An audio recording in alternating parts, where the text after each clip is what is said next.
D'habitude, le sujet est libre et aujourd'hui, le sujet s'impose. Il est imposé par les événements.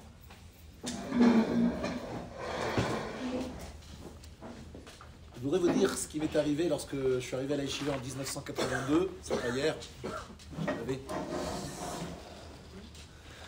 Je suis arrivé en septembre 82 à la Yeshiva, en août 82 à la Yeshiva. Et c'était, pour celles qui se rappellent, enfin je ne sais pas s'il y en avait beaucoup des jeunes qui n'étaient pas dans ce monde, c'était la période où il y avait la campagne, ce qu'on appelle la guerre du Liban, la première guerre du Liban. Et lorsque je suis arrivé à la Yeshiva, le Rav Volbe, justement, qui parlait tous les samedis soirs, il nous a dit, donc on était en Israël, dans une Yeshiva en Israël, il nous a dit on ne peut pas être, on doit tous être mobilisés. Il n'y a pas, on va dire, je me rappellerai toujours lorsqu'il y avait aussi l'attaque des missiles avec le Saddam Hussein en 1991. Je me rappelle aussi ça à ce moment-là. Il nous a dit, certains Choutznikim ont peut-être envie de se dire, bon, on va prendre l'avion, on va rentrer en Amérique, en Europe, pour ne pas subir les traumatismes des alertes aériennes. Il nous a dit quoi? Vous profitez d'Israël, parce que tout va bien, et dès que ça tourne un peu, on s'enfuit, on prend l'avion, on part. Ça m'est resté dans le... Tout le monde reste. On reste ici. Alors qu'on avait peur d'attaques de Scud, avec une attaque chimique. Il a dit, qu'est-ce que ça veut dire? On est en Eretz Israël. On est bien content d'avoir Eretz Israël. Et on ne profite que lorsque tout va bien. Mais dès qu'il y a un petit moment difficile, on s'en va. Et lorsque je parlais de la campagne au Liban, en 1982, il nous a dit à l'Yeshiva, mobilisation générale.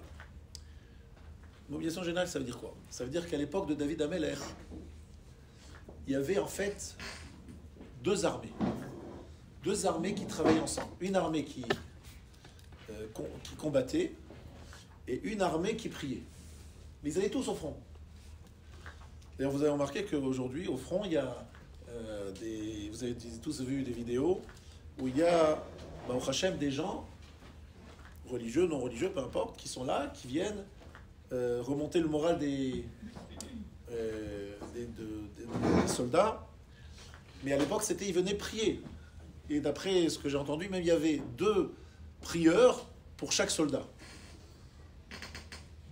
Et en fait, ce qu'il faudrait faire, alors c'est en train de se mettre en place, je ne sais pas exactement où ça en est, c'est que chaque soldat de Tsahal, il ait 2 personnes qui le cooptent. C'est-à-dire, peu importe, dans le monde entier, que chacun ait son soldat. Qui sache que dans tel endroit dans le monde, il y a quelqu'un qui prie pour lui, qui étudie pour lui, qui fait des mitzvot pour se le protéger. Vous imaginez ce que ça peut apporter à un soldat qui risque sa vie, de savoir qu'il y a quelqu'un qu'il ne connaît même pas, mais qui a décidé de se mobiliser pour aider ce soldat à sa façon.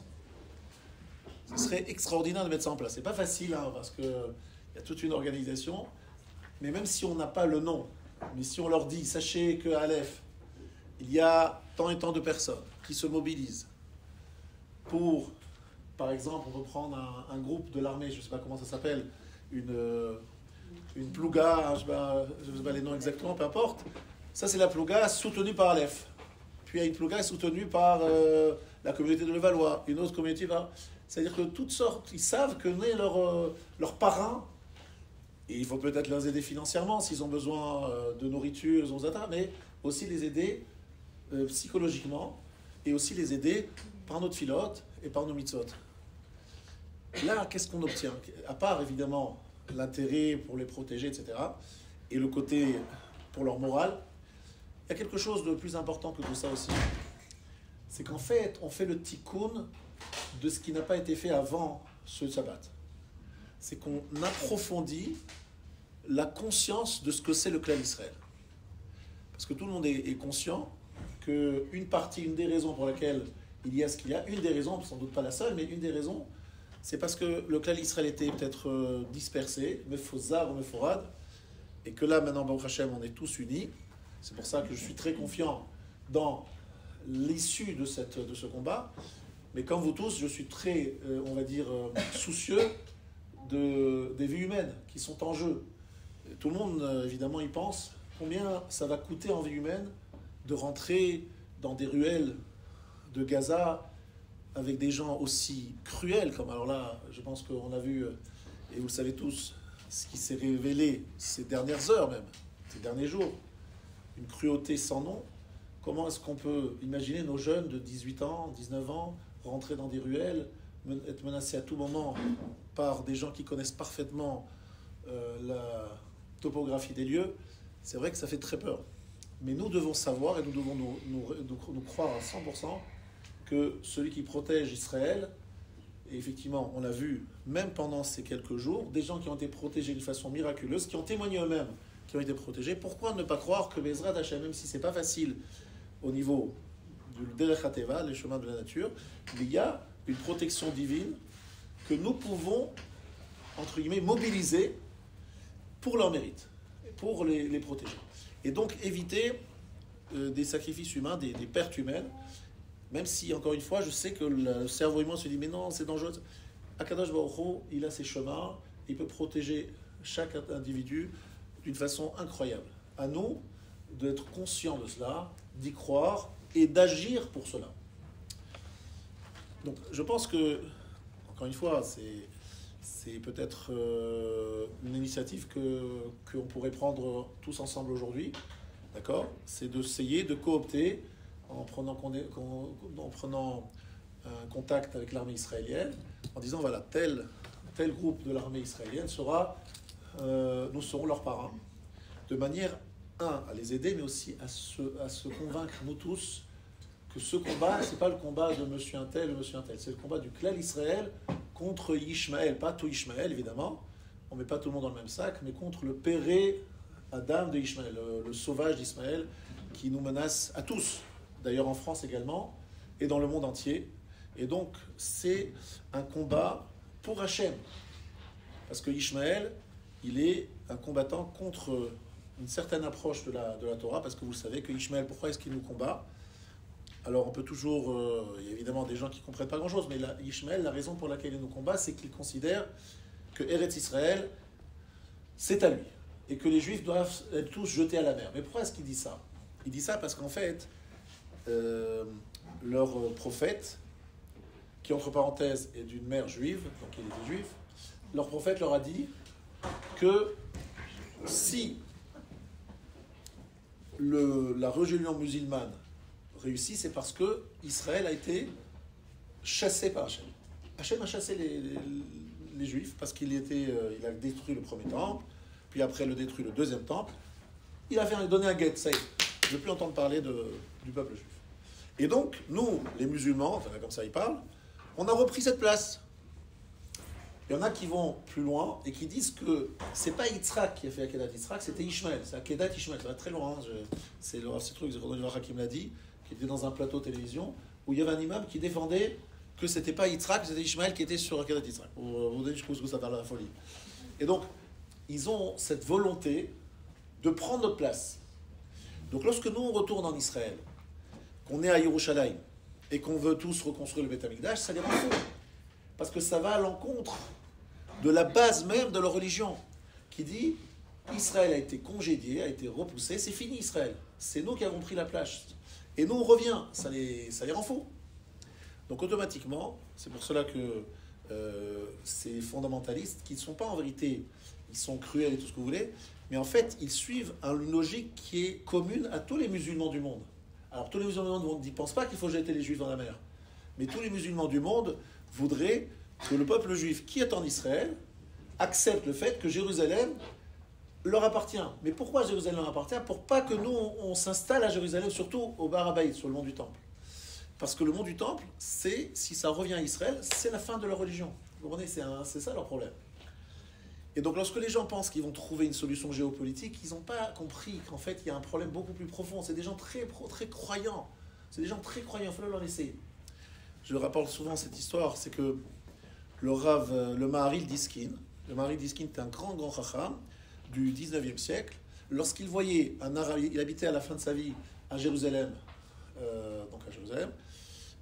et lorsqu'il voyait un arabe prier, et il prie souvent, il prie 5 fois par jour, qu'est-ce qu'il faisait? Il ne passait pas dans les 4 amot, dans les 4 coudées de cet arabe, parce que de la même façon, lorsqu'on sait quelqu'un qui fait sa amida, lorsqu'on fait la amida, le shemona esrei, on n'a pas le droit de passer devant quelqu'un qui fait une shemona esrei, sauf s'il y a quelque chose de fixé au sol qui fait la séparation entre vous et lui. Mais si par exemple je suis en train de faire la amida, il y a quelqu'un qui passe devant moi, comme Hachem il est en face de moi, donc c'est comme s'il faisait une coupure entre moi et Hachem, entre moi et la Shekhinah, et donc on n'a pas le droit de passer devant. Et ça c'est vrai pour les Juifs qui font leur amida. Non, ils faisaient ça même pour les Arabes qui faisaient leur fila. Ils ne voulaient pas passer devant. Moi j'ai un grand respect pour ces prières des Arabes, qui sont souvent des prières très sincères. Après le problème le suivant, c'est que Ishmaël il considère, et ça je l'ai reçu de Rav Shapira, il nous a dit un jour un truc qui m'avait étonné, c'est qu'il avait vu une interview d'un journaliste américain qui est allé interviewer un dignitaire iranien. Et dans l'interview, il lui dit, écoutez monsieur, je ne comprends pas, mais vous vous contredisez. Il y a une contradiction. Et il a répondu, moi je dis ce que Allah me dit de dire. Des fois, il me dit de dire blanc, des fois il me dit de dire noir. Ce que Allah me dit de dire, je dis. Alors il essaie de comprendre. Et en fait, ce qui s'est avéré, c'est que dans la région musulmane, si quelqu'un il a une pulsion, il a le sentiment qu'il va offrir à Dieu, entre guillemets, de tuer un gosse de 2 mois, eh bien il considère que c'est une mitzvah. Ça m'est venu, je le fais ça pour Allah, le Shem Shamaim, entre guillemets, c'est une mitzvah. Vous voyez la dangerosité de cette chose. C'est que nous, nos mitzvot, on ne peut pas les faire en fonction de notre ressenti et notre émotion du moment. Chaque mitzvah, elle est codifiée par le Shulchan Aruch. Et même si je pense que je ressentirai beaucoup plus, je voudrais faire beaucoup plus, le Shulchan Aruch, il dit exactement ce qu'il faut faire et ce qu'il ne faut pas faire. C'est comme ça. Mais chez eux, il y a ce qu'on appelle ils considèrent que s'ils se sentent portés vers quelque chose, vers un acte, et qu'ils le font, selon eux, le Shem Shamaim, pour Allah, ça devient une mitzvah. Vous voyez la grande dangerosité de ce que ça représente. S'il vaut la peine de regarder ce qui s'est passé ce week-end, où des Arabes croyants ont félicité, étaient fiers de ce qui a été fait. C'est-à-dire des gens qui sont capables de faire des atrocités pareilles, et qui félicitent, et qui se félicitent d'avoir fait ce genre de choses, et à un moment on se dit, mais ça va où là? Jusqu'où on va la folie là? Mais je vous explique l'origine de cette chose-là. Ça a été fait pour Allah, donc c'est une mitzvah. Donc ça donne des péréadam, des gens sauvages, très dangereux. Pourquoi? Parce que la plupart des gens, ils ont quand même un blocage sentimental. Comment on peut tuer des enfants? Des enfants. Mais eux, ils n'ont pas ce blocage. Pourquoi? Parce qu'ils sont motivés par la mitzvah. On leur dit, c'est le Shem Shamaim, c'est une mitzvah. Donc nous, on ne comprend pas ça. On se dit, mais c'est quoi ce truc? C'est quoi cette folie? C'est quoi? Non, c'est pas étonnant. C'est tout simplement fait partie de la religion musulmane. Donc il faut bien faire attention à ça. N'essayez pas de leur expliquer que c'est pas humain, que c'est machin. Non, c'est un juif que j'ai tué. En plus, égorger, c'est une mitzvah spéciale d'égorger, parce qu'ils ont toute une explication thoraïque, entre guillemets, thoraïque, folie, sur le fait que égorger, c'est plus encore. Donc ils vont faire particulièrement attention de l'égorger, c'est encore une plus grande mitzvah. Je vous dis, on est dans la folie. Mais dans un sentiment qu'on est en train de faire une grande mitzvah. Ça, c'est la réalité. Ça, on est conscient. Donc, je vous dis ça pour vous dire que Péré Adam Ishmael, vous le savez, c'est la dernière étape avant la venue du Mashiach. D'où je le sais, c'est le Baal HaTurim qui le dit à la fin de Parashat Chayei Sarah. Vous pouvez vérifier, Baal HaTurim, le dernier de Parashat Chayei Sarah. À la fin de Chayei Sarah, c'est écrit, on parle de Ishmael, on dit qu'il va avoir 12 princes, comme nous, 12 tribus, 12 princes, 12 tribus, et c'est écrit Alpene Kol Echav Nafal. Il est tombé, littéralement, Alpene devant tous ses frères, et juste après commence la paracha d'après, Elle toldot Avraham, Yitzhak ben Avraham. Il dit là-bas, lorsque Ishmaël tombera, chutera, à ce moment-là, voilà, Avraham et Yitzhak pourront, voilà, il y aura la toldot, il y aura l'avenir du peuple juif. C'est-à-dire que c'est le dernier galout, et le Gaon de Vilna l'écrit d'une façon très claire également, et il nous dit que tout le Issur, tout le problème que nous avons, c'est l'association qui se fait entre Esav et Ishmaël. Lorsque Esav et Ishmaël se marient, ils sont associés, c'est extrêmement périlleux pour le peuple juif. Esav et Ishmaël ensemble, c'est extrêmement périlleux lorsque Esav, en tant que son père, est mécontent de ses femmes. Qu'est-ce que fait Esav? Il va se marier avec la fille de Ishmaël. Ça veut dire que le fait de s'associer entre l'association d'Esav et Ishmaël est quelque chose d'extrêmement périlleux pour nous. Donc ça explique beaucoup de choses. Mais ce que je voudrais surtout, c'est que vous compreniez comment Hachem veut que nous réagissions dans cette situation très périlleuse et très compliquée. Alors, je voudrais vous dire qu'il y a deux étapes. La première étape, c'est déjà de faire ce qu'on appelle un deuil, une aveloute. Je vous explique ce que ça veut dire une aveloute, dans quel sens c'est. Parce qu'Akadosh Baruch Hu nous envoie des épreuves, il faut comprendre, il faut savoir dire à Akadosh Baruch Hu, j'ai reçu l'épreuve, j'ai entendu. Oui, j'ai entendu, j'ai reçu. C'est quoi le message qu'Akadosh Baruch Hu nous donne? Il nous dit à Akadosh Baruch Hu, si je vous ai envoyé cette épreuve, c'est pas pour rien. C'est pour vous envoyer un message. Une épreuve s'arrête lorsque la personne qui l'a reçue a pris les messages qu'il aurait dû prendre. Et s'il a fini de comprendre, donc ça s'arrête. Ici, quel est le message? Alors, il y a deux choses qu'il faut savoir, et c'est très important pour pouvoir le dire. Effectivement, vous savez, on a comparé ça à une Shoah, on va dire, petite Shoah. Lorsqu'il s'agit d'événements de cette ampleur, et avec cette, on va dire, cruauté, on doit tous savoir qu'il y a deux analyses. La première analyse, c'est une analyse qui doit voir l'histoire juive tout entière, qui voit comme une sorte de préparation de la fin des temps. C'est-à-dire, il y a deux sujets. Il y a le sujet, on va dire, où on doit regarder l'histoire dans son ensemble, et puis il y a une partie qui est beaucoup plus réduite, que je vais expliquer par la suite. D'abord, je commence par la première partie. La première partie, c'est de se dire, c'est une étape de la fin des temps. Pourquoi c'est une étape de la fin des temps et pourquoi la fin des temps se passe de cette façon? Nos sages nous disent que la fin des temps ressemble à une femme qui accouche. Là, je parle à des femmes, et c'est plus facile pour moi de bien faire comprendre de quoi il s'agit. Lorsqu'une femme, elle accouche, comment ça se passe? Eh bien, des contractions. Maintenant, vous savez toutes que des fois, il y a des contractions, puis après, ça s'arrête, puis après, ça reprend. Il y a des contractions très fortes, moins fortes. Lentement, ça s'ouvre, et l'enfant peut commencer à sortir. On sait ce que c'est les contractions. On nous dit que la fin des temps, la venue du Mashiach, c'est une période où il y a Chavlé Leda, c'est-à-dire des contractions, mais il y a des périodes où ça s'arrête, les contractions s'arrêtent. Puis après, ça reprend. Eh bien, là, a priori, ce Shabbat, il y a une contraction très forte. Où Akadosh Baruch Hu dit, il faut que j'ouvre rapidement, il faut que le Mashiach arrive. Donc il ouvre la porte, ça fait très mal, très mal. Mais on sait tous que lorsqu'il y a une contraction, c'est que ça se rapproche, l'accouchement. De la même façon que lorsqu'une femme souffre, lorsqu'elle ressent la contraction, et se dit, elle souffre, mais en même temps, elle se dit, bon, bientôt, l'enfant, il va sortir. Au moins, je sais que c'est pas pour rien. C'est que ça veut dire que ça s'ouvre un peu plus. Nous aussi, on doit vivre ça de la même façon. Se dire, ça fait mal, mais ça veut dire que quelque chose va s'ouvrir. Qu'est-ce qu'on est en train de voir aujourd'hui? C'est en train de voir un peuple juif tellement beau, on est tellement fiers d'être un Ben Israël en ce moment. On se dit, regardez ce que c'est la barbarie de ces gens-là, et regardez le chesed, l'unité, l'amour du peuple juif. C'est tellement beau à voir, ce peuple juif tous unis. On est fiers de notre peuple depuis quelques jours maintenant, d'avoir retrouvé le peuple juif dans sa gloire, tel qu'on est vraiment.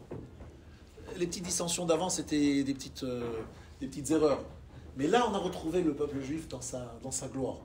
Des gens qui viennent, qui s'embrassent, qui ne se connaissaient pas hier, mais qui sont aujourd'hui des amis, comme si... C'est ça le peuple juif, ça c'est le clan d'Israël. Donc, ça fait partie des préparations de la venue du Mashiach. Il faut que Akadosh Baruch Hu nous dise, il faut que vous ressentiez que vous êtes un seul peuple pour que je puisse envoyer le Mashiach. Il faut qu'il y ait un seul peuple pour qu'il y ait le Melech HaMashiach qui arrive. Là, maintenant, vous ressentez que vous êtes un seul peuple. Alors, c'est très, très cher payé, très, très cher payé, évidemment. Mais en tout cas, si on veut regarder le bon côté des choses, c'est ça. Il y a autre chose qu'il faut savoir. C'est que nous, on est, depuis quelques dizaines d'années, un peu gâtés dans un monde, on va dire, plus calme, plus préservé. Depuis quelques années, on a tous eu des petites épreuves, mais si on regarde le siècle, le XXe siècle, on est bien d'accord, c'est pas comparable. Le Klal Israël doit savoir qui est ce qu'on appelle Midat Adin. Midat Adin, c'est l'attribut de rigueur. Hachem, des fois, il est en colère. À quoi sert Midat Adin? C'est quoi Midat Adin? Midat Adin, c'est jamais la méchanceté. Hachem n'est pas méchant. Qu'est-ce que Hachem veut? Hachem, il veut faire passer des messages. Pour faire passer ces messages, vous aussi, vous le voyez avec vos enfants. Lorsque vous voulez faire passer un message à vos enfants, vous voulez d'abord les encourager. D'abord leur dire que vous les aimez. Et ça, c'est le plus important. Ce qu'on appelle Miemin Mekarevet. La droite, c'est la main forte. Ça veut dire ce qu'il faut d'abord, c'est de dire aux enfants, je vous aime. Je t'encourage. Donner aux enfants des encouragements en leur donnant des récompenses s'ils font des efforts. Ça, c'est le plus important. Mais de temps en temps, il faut que les enfants sentent qu'il y a une main forte, une main un peu plus dure, qui sévit, qui menace et qui sévit. Lorsqu'il n'y a pas le choix, on sévit. Pourquoi? Pour que pour l'enfant comprenne qu'il y a des limites, qu'il ne doit pas dépasser. Il en a besoin, l'enfant. Un enfant qui n'a pas subi, qui n'a pas reçu ces messages, est un enfant qui est triste parce qu'il ne sait pas où aller, il n'est pas orienté. Il doit être cadré, un enfant. Le Klal Israël, il faut le regarder comme un enfant. C'est un enfant qui, lorsqu'il est trop, on va dire, dans un confort, il s'oublie. Il s'oublie, il va avoir un petit peu différentes choses, il s'oublie. Donc la Torah, dans Parashat Kitavo, dans Parashat Nitzavim, qui sont deux parachiotes terribles, si vous les relisez, eh bien, nous disent, je ne peux pas faire une alliance avec vous si cette alliance n'est pas associée à ce qu'on appelle bracha ou klala. Alors ça fait très mal, la klala, mais la klala n'est pas une sanction, il faut bien comprendre. Chez la Kadosh Baruch Hu, il n'y a jamais de sanction, de vengeance, bon, ils ont été méchants, je vais les frapper. Non, c'est toujours dans un but, comme un papa et une maman, c'est pas dans le but de se venger, c'est dans le but de nous corriger, de nous orienter, de nous recadrer. Il se trouve que l'être humain, lorsqu'il est trop gâté, il s'oublie.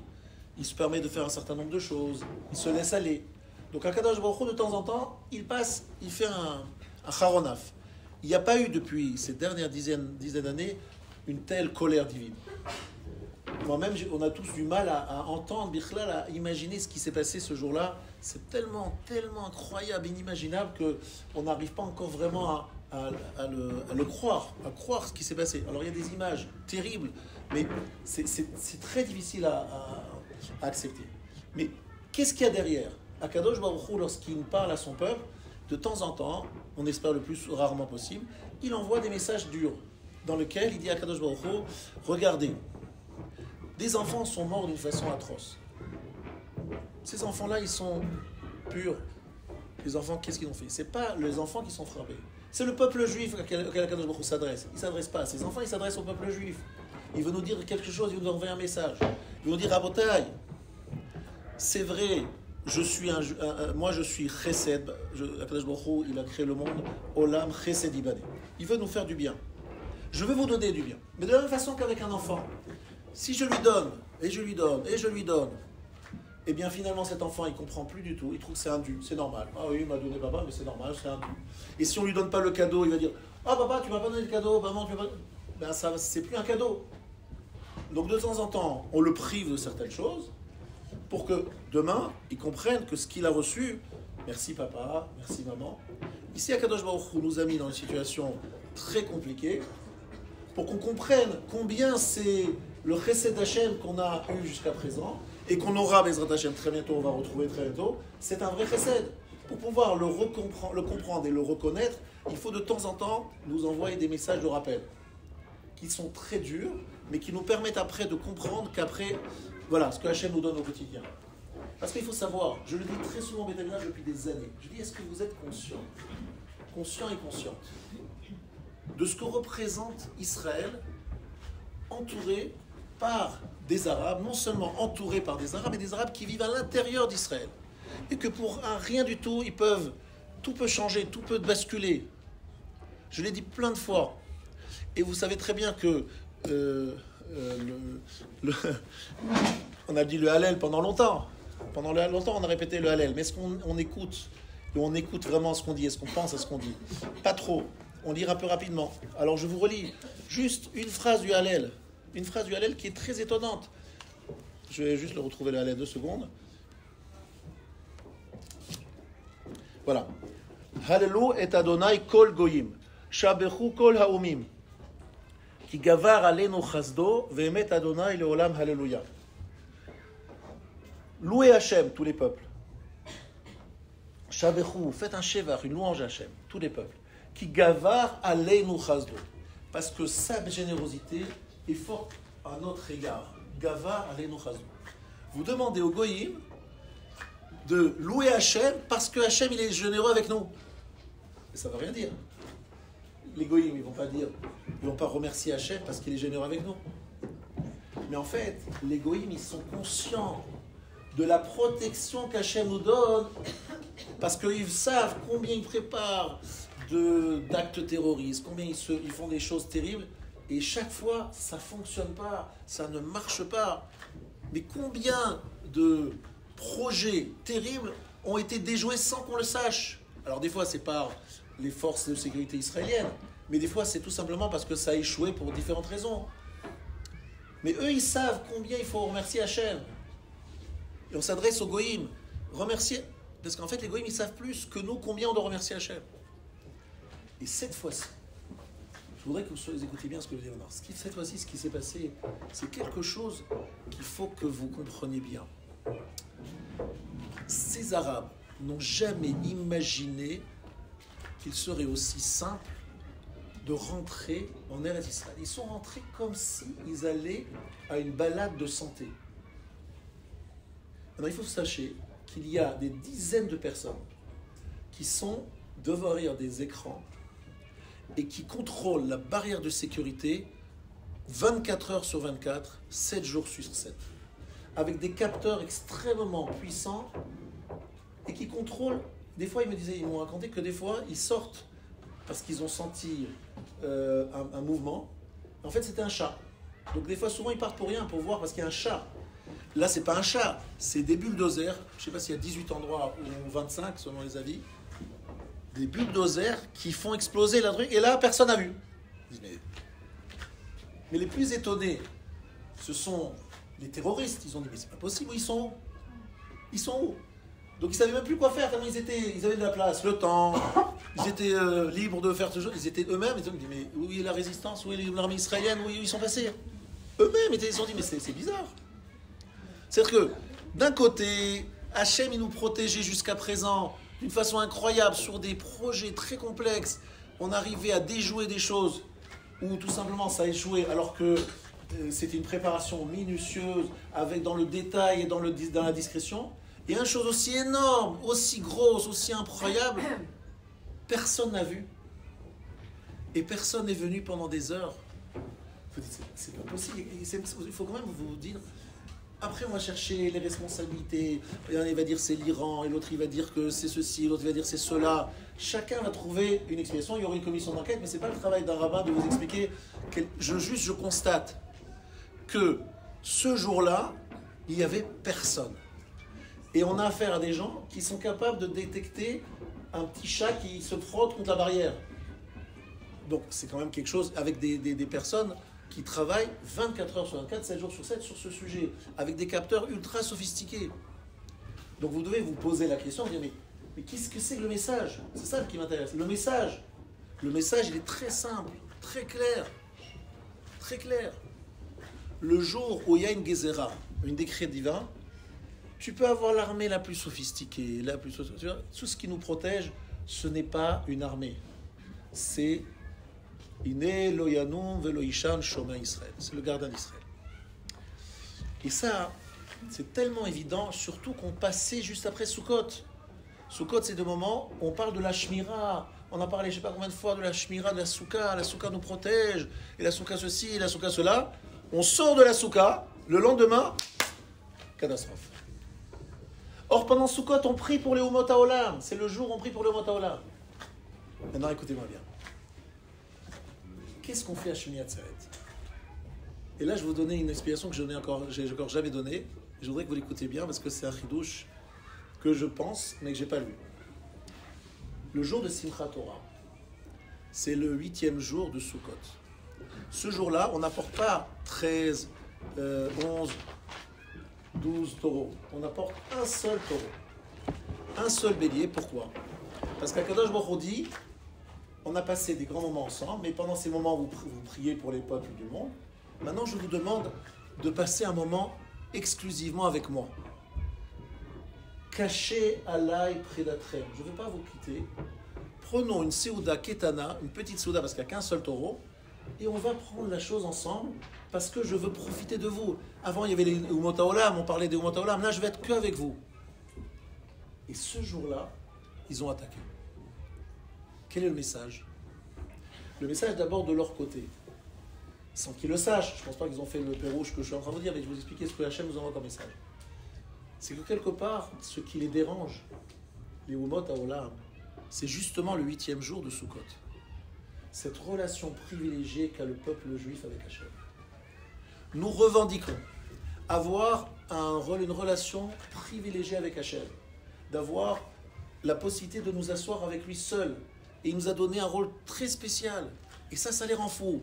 La haine, l'antisémitisme a pour origine une seule chose, Chorev, c'est-à-dire le mont Sinaï, Milachon Sin'a. Lorsque Hachem a donné la Torah au peuple juif, les autres peuples du monde disent pourquoi eux et pas nous? Pourquoi ce peuple est le peuple élu? Pourquoi ce peuple il revendique une relation spéciale avec Hachem? Ça nous dérange. Et le jour de Shavuot, c'est un jour très particulier. Et Simchat Torah, c'est la joie de la Torah. C'est un jour justement de Shmini Atzeret qui marque ce don de la Torah. Pourquoi c'est à vous que la Torah est donnée? Pourquoi vous avez cette relation particulière? Ce jour-là, il nous attaque. Et vous savez pourquoi? Parce qu'Hachem nous envoie un message. Il nous dit, mais franchement, entre nous, on avait une relation particulière, une alliance entre les deux. Mais est-ce que vous respectez cette alliance? Est-ce que c'est justifié que je prenne un repas avec vous seul parce que vous êtes soi-disant très différents des autres peuples? Est-ce que vous vous conduisez de façon à justifier cette élection, cette particularité, cette relation si intime et si particulière? Est-ce que vous la justifiez? Est-ce que c'est justifié? Si ce n'est pas justifié, ce jour-là, ils attaquent en disant « mais ça suffit. Arrêtez de dire que vous êtes un peuple particulier, qui avait une relation, je vous dis restez avec moi, je vous aime, etc. » Non. Nous aussi, on aime Dieu. Dieu, il nous aime. Voilà ce qu'ils disent les musulmans. Dieu, il nous aime. Ils revendiquent, ils sont jaloux. Ils disent « c'est nous, c'est pas vous. » Donc il y a un problème de fond ici. Et qu'est-ce qu'on répond? Mais non, regardez, on fait la Torah, les mitzvot. Bibi Netanyahou, il est devant l'ONU, en train de parler devant toutes les nations du monde. Je parle d'un discours qu'il a fait il y a des années. Et il brandit la Bible. Et il dit, regardez la Bible. C'est écrit là-bas que Israël appartient au peuple juif. C'est écrit de nombreuses fois dans la Bible. Alors, dans l'assistance, il y avait des musulmans. Et les musulmans ont dit, monsieur Netanyahou, regardez ce qui est écrit dans la Bible. C'est écrit qu'il faut respecter Shabbat. Respectez-vous Shabbat? C'est écrit qu'il faut manger kasher. Mangez-vous kasher? Vous ne pouvez pas choisir une partie de la Bible et pas l'autre partie. Vous pouvez faire des choix. Soit vous la prenez entièrement, soit vous ne prenez pas entièrement. Si vous pensez que votre droit sur Israël vient de la Bible, alors il faut prendre la Bible d'un bout à l'autre, de Aleph jusqu'à Tav, du début à la fin, pas à choisir des parties. Voilà ce qu'ils ont dit et écrit lorsque Netanyahou a fait ce discours. Même chose au quotidien. Les musulmans nous accusent de vouloir posséder une terre sans faire les travaux qui associent à cette terre. Cette terre, pour pouvoir la mériter et la garder, il faut respecter la Torah et les mitzvot. C'est la condition. Et d'où je le sais, c'est écrit dans la Torah. Har Gerizim, Har Eval. Lorsqu'on est rentré en Eretz Israël, on était devant le mont Gerizim, le mont Eval, il a fallu qu'on s'engage clairement à faire la Torah. Avec, associé à cela, une malédiction, chas v'shalom, si on ne le respecte pas. Donc chaque fois que nous arrive quelque chose, il faut se dire, c'est tout simplement partie du contrat, le contrat. Le contrat, c'est quoi? C'est le respect des règles de Torah et Mitzvot. Maintenant, je ne fais pas partie des rabbanim qui vont désigner un groupe en disant celui-là, il ne fait pas les mitzvot. Je pense que chacun est responsable. Chacun est responsable, ça veut dire que même les gens qui sont chômeurs mitzvot, comme nous tous ici, on dit qu'on est chômeurs mitzvot, on est tous des religieux, on fait la Torah et les mitzvot. En fait, je vais vous dire ce qui se passe. Nous, on sait plein de choses que malheureusement, nos frères qui sont dans l'ignorance ne connaissent pas. Donc avec nous, on exige beaucoup plus qu'avec eux. Et je peux vous dire que chez nous, il y a des problèmes qu'on n'arrive pas, et depuis des années on essaye, on n'arrive pas à régler. Et le problème que nous n'arrivons pas à régler aujourd'hui dans notre monde, c'est le fait que nous ne sommes pas prêts à adhérer à la Torah et Mitzvot, peu importe les sacrifices et le prix à payer. Il y a des choses qu'on a fait, ça demande des efforts, mais il y a des choses sur lesquelles on ne bouge pas. Non, on va trouver des permissions, on va s'arranger, on va machin. Chacun d'entre nous, dans un autre domaine, chacun dans son domaine, il a des choses sur lesquelles il se trouve des arrangements. Je voudrais vous dire ici que quelqu'un est venu me voir. Je me permets de faire une remarque qui va peut-être déranger certains ici, je vous le dis tout de suite. Pendant Shabbat, on a fait la soukha. La soukha, ça tombait Shabbat. Il y avait des platotes, des plaques pour les plats Shabbat. On a remarqué, quelqu'un m'a fait remarquer, que sur les plaques, il n'y avait rien vendredi soir et beaucoup de choses Shabbat matin.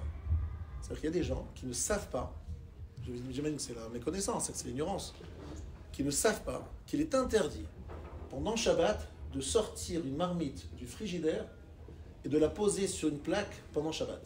Ils ne savent pas ça, je pense que c'est vraiment sûrement de l'ignorance. Et je me suis dit, bon, c'est une personne. On m'a dit, non, les plaques, elles étaient vides, pratiquement, il n'en était que 3. Et le lendemain, c'était plein. Et qui a mis ces places sur les plaques? Je me suis dit, mais c'est pas possible, c'est des gens d'Alef, ils ne savent même pas ça. Ça veut dire quoi? Et je veux dire que c'est un exemple pour moi, que malheureusement, on se suffit de cours, de philosophie, etc., mais on n'apprend pas la halakha. On ne sait pas qu'est-ce qu'on peut faire, on n'a pas le droit de faire. Or, il se trouve que cette année, c'est Rav Aouzi qui l'a rapporté hier, mais effectivement, c'est écrit dans certains Gdolim ont dit, que cette année, on n'a pas fait les sonneries du shofar le premier jour de Rosh Hashanah parce que c'était Shabbat. Donc, on n'a pas eu cette protection de la sonnerie du shofar. Mais comme il y avait Shabbat, donc le Shabbat protège. Mais ça, c'est à condition que le Shabbat soit respecté. Donc, il a demandé ses rabbanim. Ça date d'hier soir, il l'a annoncé, Rav Aouzi. Et j'ai vu la lettre écrite, signée par des Gdolé Israël. Ils ont dit, il faut absolument que chacun prenne sur soi d'étudier et de se renforcer dans le respect du Shabbat. Moi, le Shabbat, mais évidemment, je respecte Shabbat. Moi, je ne prends pas la voiture Shabbat, je n'allume pas la lumière Shabbat. Et semble-t-il qu'il y a des halachot de Shabbat que tu ne connais pas. Par exemple, celle-là. Excusez-moi, celle-là, c'est juste qu'il ne faut pas mettre à même la plata, mais il ne faut vraiment pas sortir une marmite et la mettre sur la plata. Alors, sachez que d'après la halakha, si c'est quelque chose qui est yavesh, sec, on a le droit de le mettre, non pas directement sur la plata, mais en mettant sur une séparation. Et s'il y a dedans du liquide, vous ne pouvez pas, parce que réchauffer du liquide, c'est interdit Shabbat. Et on parle évidemment toujours de plats qui sont cuits avant. Donc du sec, cuit, on peut le mettre en mettant une séparation entre la plata et la chose. Donc je me suis rendu compte. Alors qu'est-ce qu'on dit ces rabbinim? Ils ont dit, si on fait bien le Shabbat, alors le Shabbat protège, même s'il n'y a pas eu la sonnerie du shofar. Mais si on n'a pas le Shabbat et on n'a pas le shofar, alors on va croire qu'est-ce qui va nous protéger? Parce qu'en fait, il y a une mara très très angoissante. On n'a pas dit, j'ai pas voulu le dire Rosh Hashanah, qui dit une année où on n'a pas sonné au début, on n'a pas sonné le shofar au début, ne va pas bien se terminer. Voilà un peu ce qui est écrit dans le Gemara. Mais les Chachamim expliquent, ça dépend. Si on fait bien le Shabbat, on est protégé. Donc Rabotai, ce que je vous demande à toutes, au nom de ces rabbanim, c'est pas moi qui le dis, c'est de vous renforcer. Alors comment on va se renforcer pour Shomer Shabbat? Alors ils ont demandé que chaque jour, on étudie 2 halachot de Shabbat. Chaque jour, vous achetez, vous sortez d'ici, vous allez acheter un livre peut-être en français, si pour vous c'est plus facile, sur les halachot de Shabbat, et vous prenez sur vous, tous les jours, 2 halachot de Shabbat. Ou bien vous écoutez, etc. Pourquoi? Pour renforcer la shmira du Shabbat. Parce que notre shmira de cette année dépend du Shabbat plus que n'importe quelle année, parce que le premier jour on n'a pas sonné le shofar, parce que c'était Shabbat. Vous entendez? Donc ça c'est quelque chose de très concret à faire. Mais il ne faut pas simplement lire les halachot, il faut les mettre en application et être prêt à se remettre en question. Il y a d'autres sujets, comme le Shabbat, où on pourrait se renforcer. Certainement, plein de sujets. Mais est-ce qu'on est prêt à étudier la halacha et les mettre en pratique, même si ça nous dérange? Parce que beaucoup de gens, et moi j'en fais partie, on est tous quelque part un peu comme ça, on s'est mis une petite Torah à notre, en fonction de notre, voilà, ce qui nous correspond. Voilà, ça je peux pas. Alors moi aussi, je comprends que c'est difficile, puisque moi-même je suis concerné. Il y a des choses sur lesquelles j'ai du mal à faire. Mais je me dis, au moins je fais des progrès, petits progrès, je fais un effort, je m'améliore. Pas je dis, bon, ça je peux pas, je mets ça de côté, ça n'existe pas. Non, ça je vais faire un effort, et au fur et à mesure, je vais m'améliorer. Ça, c'est une bonne façon de faire. Mais de dire, je peux pas, c'est trop dur, je fais déjà beaucoup, et je laisse tomber, non. Je fais un effort, même s'il est minime, pour montrer à Hachem que je prends en compte cette interdiction, ce devoir, et je vais y arriver un jour. Oui. Moi, j'ai un peu un but pour politique. Et on se dit des fois, ok, moi je suis prête à faire ce qu'on me demande, je suis prête à faire des sacrifices, c'est-à-dire des délits, mais le problème c'est que le projet divin il est là. Et des fois on a un peu une perte d'espoir. On se dit, mais est-ce que ça servira à quelque chose? Il y a tellement de juifs qui doivent tous faire quelque chose. Alors, je vous remercie pour votre question, parce qu'elle me permet de passer à l'étape suivante. La question qu'on se pose tous, c'est de se dire, vraiment, moi je vais faire mon petit halachot de Shabbat, mon petit je-ci, machin, mais il y a tellement de choses à faire au niveau du Klal Israël. Apprenez quelque chose de très important. Chacun, aujourd'hui, je peux vous dire que j'ai des retours qui sont tellement beaux, de gens qui n'étaient pas sensibles. Aujourd'hui, on est dans une période qui va s'ouvrir, qui est une période de bracha, dans le sens bracha, au niveau, les gens sont tous sensibilisés. Déjà pour Ahavat Israël. Certains qui n'étaient pas du tout religieux il y a 2 jours, sont maintenant beaucoup plus sensibilisés, comprennent que la vie, c'est autre chose que simplement faire la fête. Ça, ils ont déjà compris. Donc il y a des choses qui avancent. Maintenant, on ne peut pas... On doit chacun faire son travail chez soi et autour de soi. On n'est pas capable, on ne peut pas changer le monde. Mais il y a une chose que vous devez savoir. L'avenir du peuple juif, c'est sûr qu'il faudra un jour que tout le monde se fasse tchouva. Mais ce que j'ai appris de mes maîtres, c'est que ça ne dépend pas de beaucoup de monde. Pourquoi? Ça, je l'ai appris d'Anaël. Anaël, vous savez, la petite fille qui écrivait sur l'ordinateur. Elle est nifteret à 9 ans. Et un jour, elle nous a écrit, il y a un problème. Elle était très, très, très peinée. Elle disait, voilà, le monde, il est fait de la façon suivante. Il y a ce qu'on appelle une balance. Il y a une balance entre les Maasim Tovim et les autres Maasim qui ne sont pas bons. Il y a une balance. Il faut toujours que la balance, elle penche du côté des Maasim Tovim. Très bien. Elle dit, on sait que dans le ciel, il y a une colère. Il faut absolument qu'on fasse tous, et elle parlait des gens, des tzadikim, on doit redoubler d'efforts pour faire pencher la balance du côté des mitzvot, des Maasim Tovim. De là, j'ai appris quelque chose, et que j'ai vu aussi chez Baba Saleh. Baba Saleh, il était pendant quelques jours dans une situation très tendue. Il était toujours en train de prier, de jeûner, etc. Mais cette fois-ci, les proches ont dit, Rav, mais qu'est-ce qui se passe? Qu'est-ce que vous avez... Il a dit, je vois du sang, je vois des corps, Il voyait une zéra terrible. Et puis un jour, il est sorti de sa chambre, il a dit, ça y est. Il dit quoi, ça y est quoi? Il y a quelqu'un d'entre nous qui a pris sur lui. Quelqu'un d'entre nous qui a pris sur lui. On ne comprenait pas ce qu'il voulait dire. On a entendu que le Rav Mordechai Sharabi était allé à l'hôpital. Il a pris sur lui de partir pour faire kapara sur le Klal Israël. Un tzaddik est parti, Rav Mordechai Sharabi, c'est ce que vous avez entendu par lui, Zetzal. Il a pris sur lui, il est parti pour l'Israël. Et alors, il a dit, voilà, c'est bon, on a trouvé l'accaparant. Il faut savoir que dans le clan Israël, on est tout le temps entré dans une balance. Et il est possible que quelques personnes vont faire pencher la balance du bon côté. Vous voyez ce que je veux dire? Comme c'est une question de balance, on ne sait pas qui ni quoi peut faire pencher la balance. Peut-être que le travail d'une personne ou de petits groupes de personnes qui est déterminé, qui fait un vrai sacrifice, un vrai offrande, il va faire pencher la balance et se dire magnifique, ça y est, on est retombé dans le vert. On était dans le rouge, on est passé dans le vert. Qu'est-ce que vous savez, vous, du Cheshbonot d'Hachem? Vous savez tous qu'il y a une Mara qui dit très clairement que le monde tient sur 36 tzadikim. Combien on est de milliards? 8 milliards, 9 milliards, je sais pas.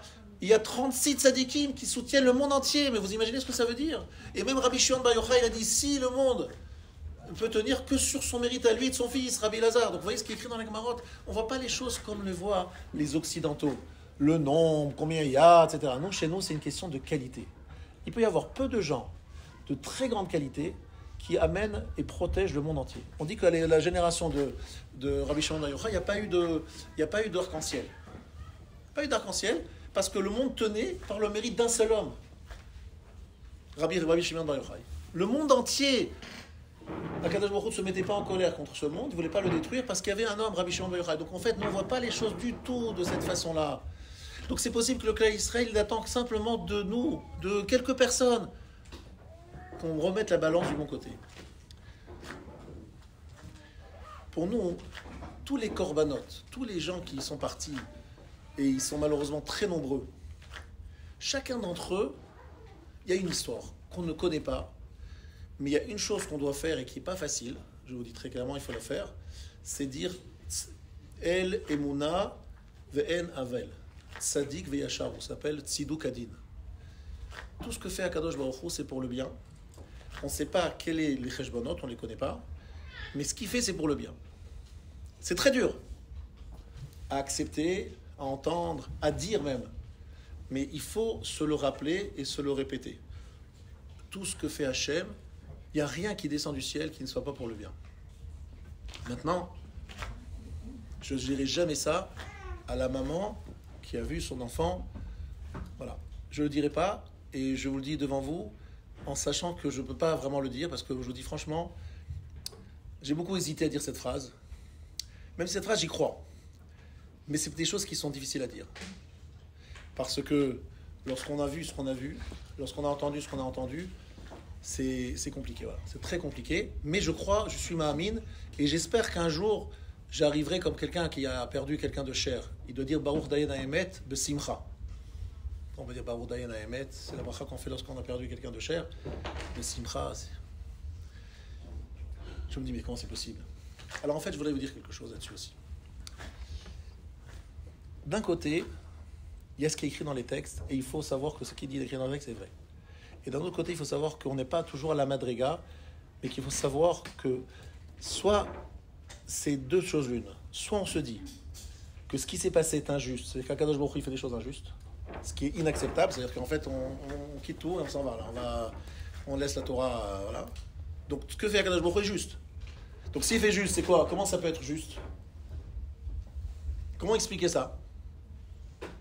Alors on vous expliquera des Gilgoulim, les enfants rêvent, toute une sorte de choses. Je ne suis pas apte à expliquer la mort de chacun de ces 1200 personnes. Ce que je sais une chose, c'est que tout ce qui vient du ciel, c'est quelque chose qui est pour le bien, même si je ne le comprends pas. Je sais que c'est les préparatifs de l'accouchement, c'est les contractions de l'accouchement. Je sais que de cela sortira des belles choses un jour. Voilà. Je sais tout ça, mais en même temps, je ne peux pas le dire, je ne peux pas le ressentir, je ne peux pas le dire, je ne dirai pas en tout cas. Mais j'y crois avec mon Shlema. Donc c'est un travail, je voulais vous dire, que nous avons tous à faire, de ne pas, chas v'shalom, remettre en question le décret divin. Et c'est pour ça que le jour de Simchat Torah, mais je précise, le jour de Simchat Torah, je ne savais pas les détails. Le jour de Simchat Torah, je parlais sans savoir ce qui s'était vraiment passé. J'avais entendu une catastrophe, mais je ne savais pas exactement les détails. J'ai lu un Rashi, que j'ai répété plusieurs fois. Af rovev amim. Je dis ce verset. Hachem, même lorsqu'il aime les peuples, C'est quoi? Ça veut dire qu'il aime les peuples. Lorsqu'il leur donne de la hatzlacha. Et qu'il a été moser, voilà les mots de Rashi, que Israël a été livré dans leurs mains, même dans les cas où il est chovev amim, où il montre de la hatzlacha, de la réussite pour les peuples qui sont nos ennemis, et qu'il livre Israël dans la main des goyim, même dans ces moments-là, Kol kedoshav beyadecha. Les saints d'Israël, les kedoshim, c'est-à-dire les tzadikim du clan d'Israël, ils restent dans ta main. Qu'est-ce qu'explique Rashi? Lo mashu macharecha. Ils ne t'ont pas tourné le dos. Umekablim gzerotra besimcha. Ils acceptent tes décrets avec joie. Voilà ce que dit Rashi. Le troisième Rashi, vous le vérifierez dans Zot Abracha. Vous pouvez le retrouver facilement. Troisième Rashi, troisième passouk, et Rashi là-bas, qui dit que les tzadikim, malgré des décrets terribles et la réussite des peuples qui dominent à un moment le clan d'Israël, on continue à avoir confiance en Hachem et on ne se détourne pas. Hachem, il fait ça aussi pour nous tester. Est-ce qu'on est capable d'encaisser des choses pareilles? Est-ce qu'on est capable de les encaisser, de les supporter et de continuer à avoir confiance en Hachem, de continuer à le servir? Ça fait partie de ce qu'on appelle la Bechira, le libre arbitre. Akadosh Baruch Hu nous met à l'épreuve dans notre libre arbitre pour savoir si on est prêt en acceptant. On a passé la Shoah et on est toujours là. C'est pas facile. J'ai de la famille qui a complètement quitté la Torah après la Shoah. Et jamais je les critiquerai, pour une raison très simple. Ce qu'ils ont vu était tellement terrible que c'est tout simplement impossible, eux, de leur expliquer de la Torah, Hachem était à Auschwitz, etc. Ils ne peuvent pas entendre. Il y en a d'autres qui ont passé la Shoah, qui sont devenus plus forts encore dans la Emouna. Il y a deux types d'hommes. Aujourd'hui, c'était une petite Shoah. Enfin, aujourd'hui, cette semaine, c'était une petite Shoah. Et ce qu'il faut, c'est qu'on arrive, nous tous, à garder notre Emouna, parce que c'est ou ça, ou le néant. Parce que si on le croit, on peut penser qu'Hachem fait des choses injustes. Dans ce cas-là, on laisse tout tomber, on s'en va.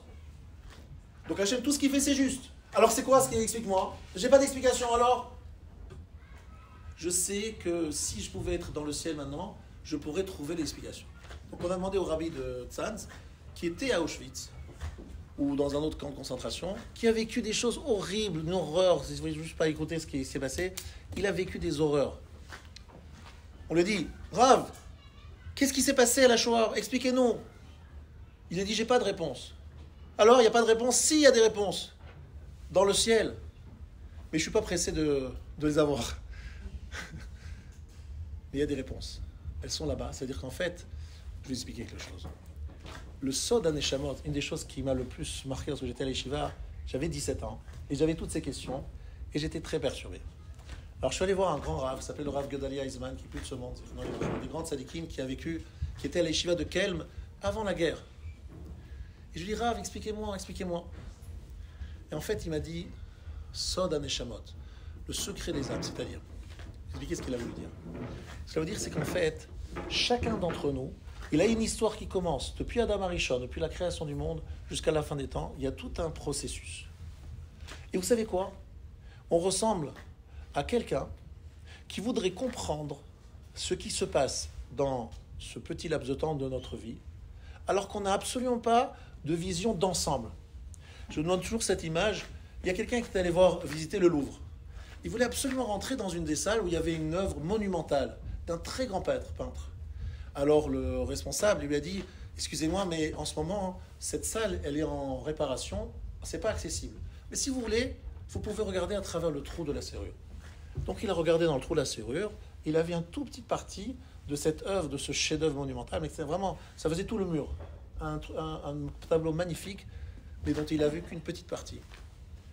Alors il a dit, alors, vous avez apprécié? Il dit non.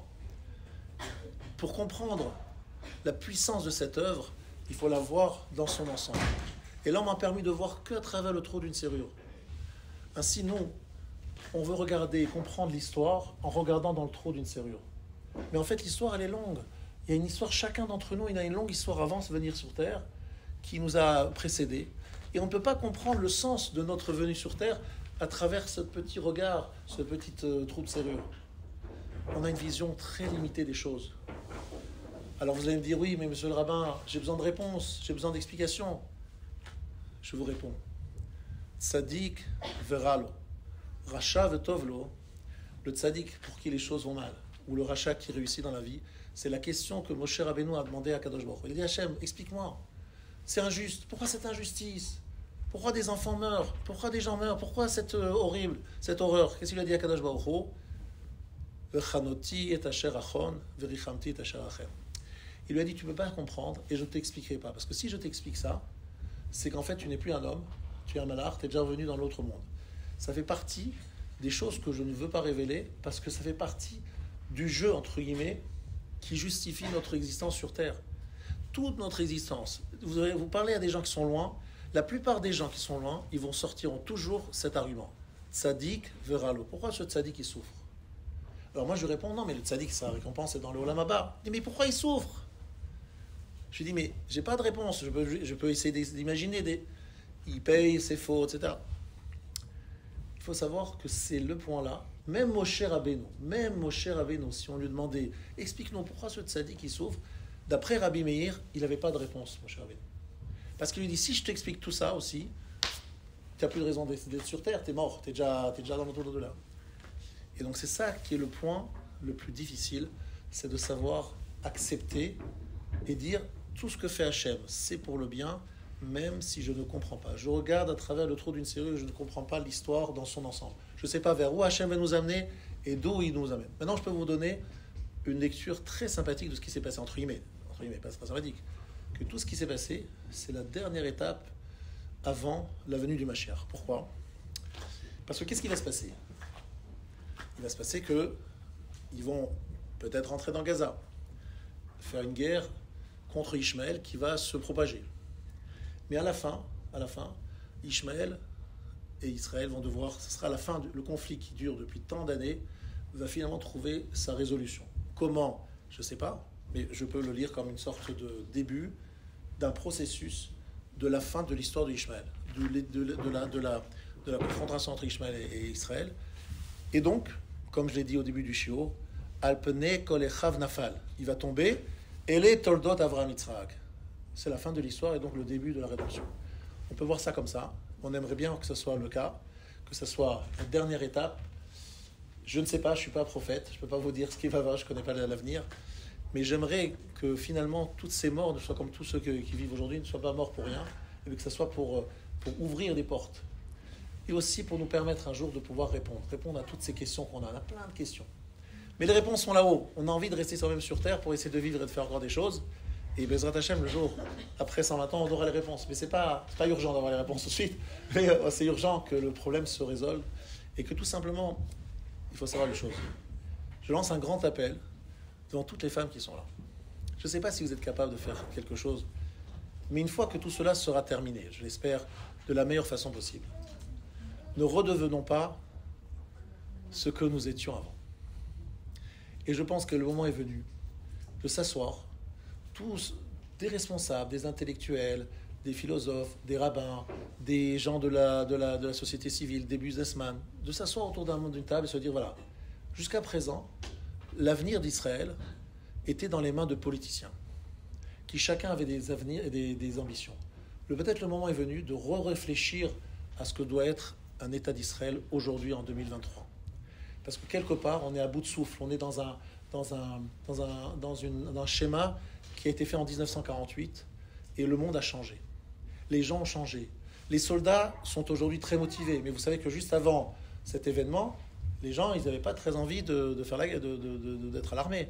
Même des gens qui sont pas des gens qui a priori étaient sionistes, convaincus, la motivation manquait. C'est-à-dire en fait, il faut trouver quelque chose post-sioniste. Qu'est-ce qu'on fait après? Une fois que l'État, qu'est-ce que c'est un État juif? C'est quoi le but de l'État d'Israël? Comment est-ce qu'on peut faire vivre ensemble des gens qui sont religieux, pas religieux? C'est un vrai débat, mais il ne faut pas le laisser à la Knesset. Ce genre de débats sont trop chashuvim pour être livrés dans les mains de politiciens.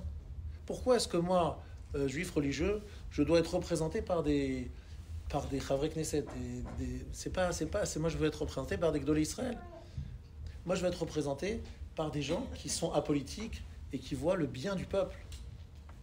Et ça, Rabotai, je voudrais faire un appel. Je sais que c'est ce que qui va m'entendre, qui va faire quelque chose, que vraiment les choses vont changer. C'est vrai que c'est difficile d'y croire, mais on ne sait jamais. Peut-être qu'en parlant, chacun d'entre nous en parlant autour de nous, on verra qu'on est très nombreux à en avoir assez et de se dire que finalement on peut espérer d'avoir un État d'Israël qui soit différent après qu'avant. Et ça peut donner l'espoir en disant on va peut-être reconstruire cette société différemment. Comment trouver des ponts entre un monde religieux et un monde qui l'est moins? Comment trouver un modus vivendi, une statu quo 2023 qui soit beaucoup plus, on va dire, qui comprenne beaucoup plus les sensibilités de chacun, où chacun trouve sa place et chacun se respecte et chacun s'aime et chacun travaille ensemble. Pourquoi ne pas rêver d'un autre monde? Parce que si personne ne rêve, personne n'en parle, ben c'est sûr que ça ne se fera pas. Mais si peut-être si on en parle, et vous en parlerez autour de vous, peut-être qu'on trouvera des gens de bonne volonté qui auront la capacité de faire changer les choses. Voilà ce que je voulais dire en souhaitant que Bezrat Hashem, on n'entende que des bonnes nouvelles et que tout la refouach les mains de tous les malades et la libération des prisonniers. Amen.